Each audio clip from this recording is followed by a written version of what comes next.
I know there's a lot of misinformation out there about vaccines. But today we want to dive deep into the truth about vaccines and present the facts in an educational and informative way. Every year, pharmaceutical companies invest billions of dollars into research and development of new vaccines. And there's one vaccine that stands out as a true game changer: the polio vaccine. It has saved countless lives and eradicated polio in most parts of the world. But the battle between modern medicine and evolving microorganisms is never ending. That's why it's so important to get vaccinated and to make sure that everyone around us is vaccinated too. But I also want to be clear that while we reject baseless conspiracy theories, it's important to acknowledge and address the concerns that drive them. And those concerns are often rooted in fear. Fear of the unknown, fear of losing control, fear of pain or harm. But fear can't be the driving force behind our decisions. It can't take away our ability to think clearly, to make rational choices. And that's why I am asking you to join me in this effort to build trust and confidence in our community by getting vaccinated. Let's start with the basics. How do vaccines work? Vaccines work by introducing a weakened or inactive form of a virus or bacteria into the body. This triggers the immune system to recognize the pathogen and develop antibodies against it without causing the disease itself. When the body encounters the same pathogen in the future, the immune system is able to quickly identify and neutralize the threat, preventing illness. Vaccines have been around for hundreds of years, but it wasn't until the late 19th century that the first vaccines against infectious diseases were developed.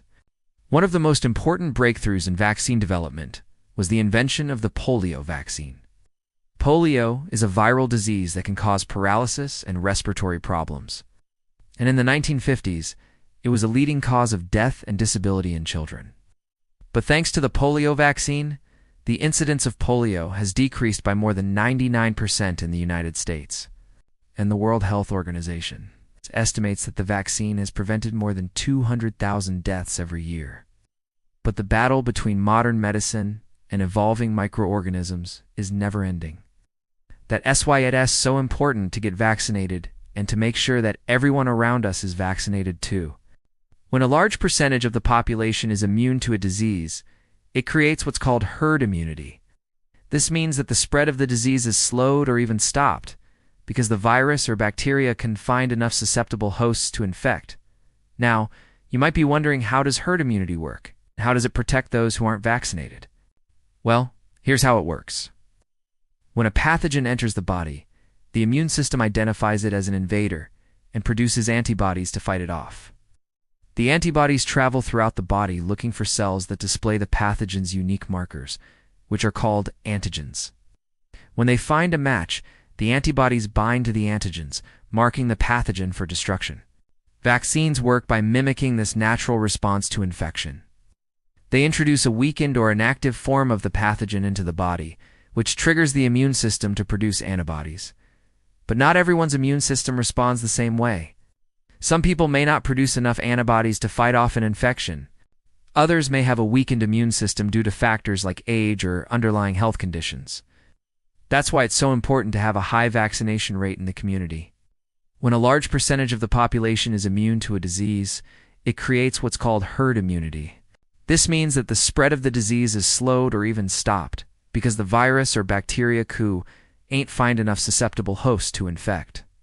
Herd immunity is especially important for protecting those who can't get vaccinated for medical reasons, such as infants, pregnant women, and people with weakened immune systems.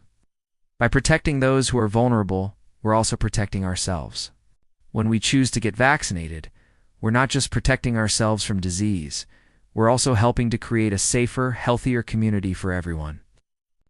I've been a practicing RN for over 25 years in emergency and ICU medicine, and I've seen firsthand the devastating impact of diseases that could have been prevented by vaccines.